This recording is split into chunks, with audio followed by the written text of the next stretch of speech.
everyone. This is Anna Cook.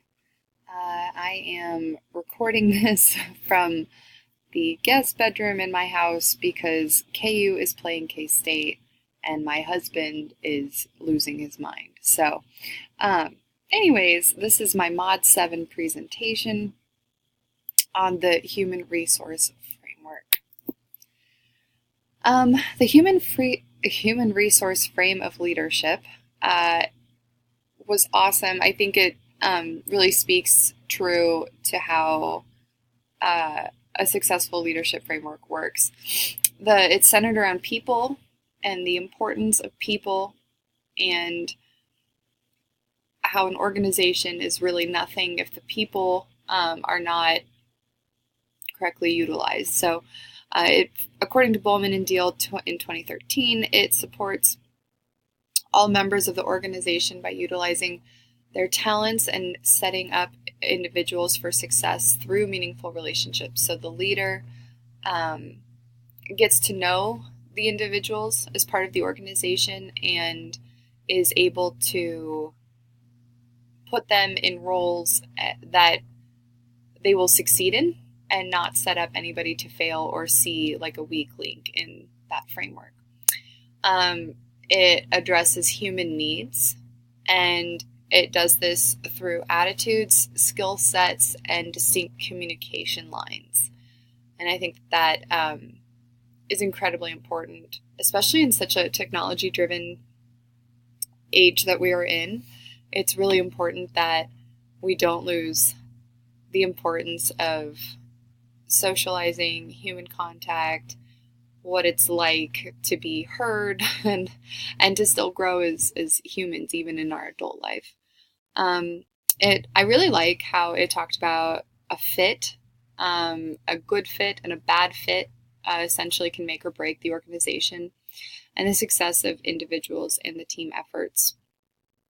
I think that rings totally true, and there can be some things that do fit and things that don't, so it's like a little puzzle and you can isolate the pieces that don't fit and not just kind of scratch the whole thing. So it's definitely a lot of working parts, but that was a nice way to put it.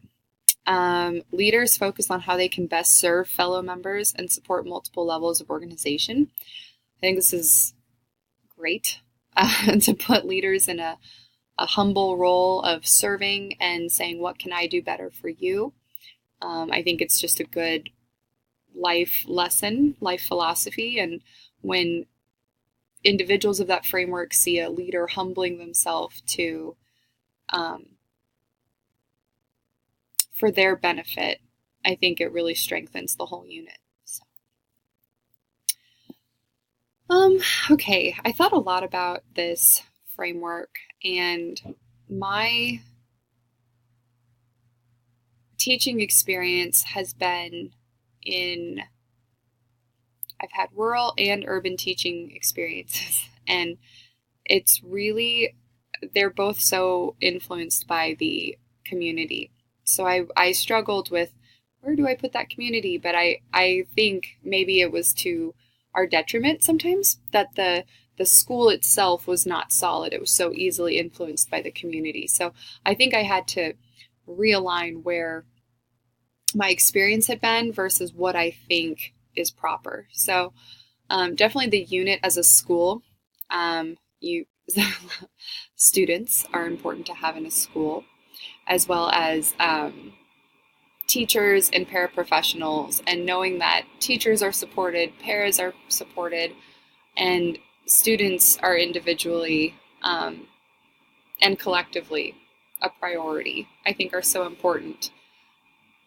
That is why we teach. That is why we're here. That's why we want to pursue administration, is to make it a more positive experience for the students.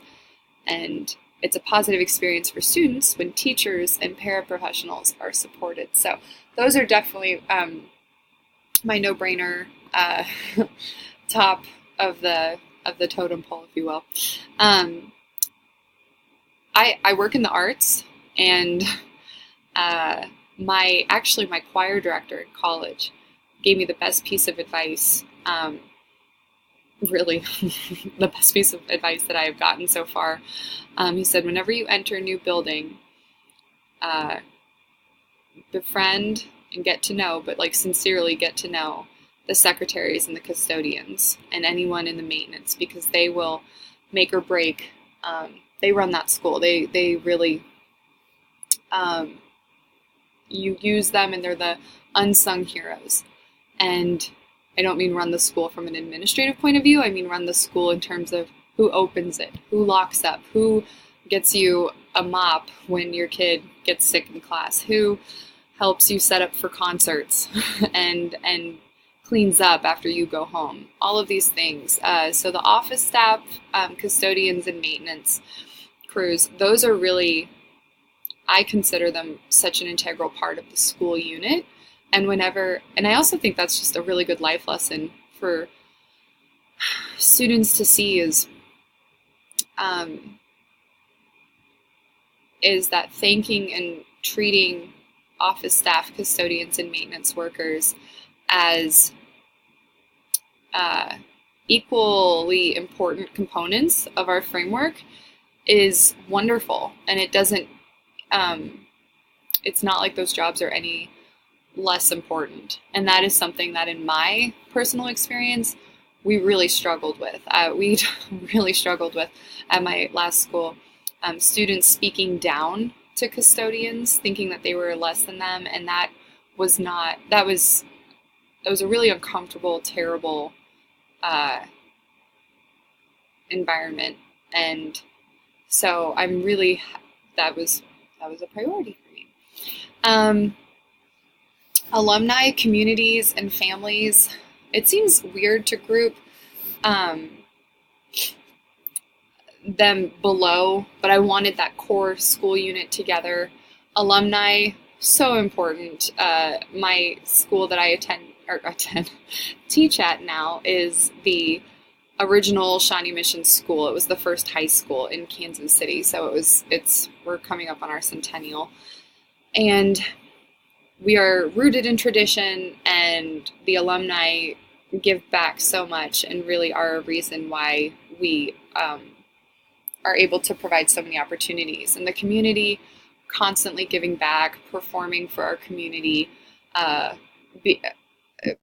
donating time and efforts to our community, and they in return give back to us. And families, I feel like families are the literal family is to the student, but I think that is a nice way. I have to separate families and parents because students' parents play a special role, but families in themselves are part of our community. That's who we serve in our area, and we need to know our families and know our demographic, so and accommodate and serve them so they feel comfortable being part of our family. So this is my framework. Thank you so much for watching. I really enjoyed this course. Thank you. My computer.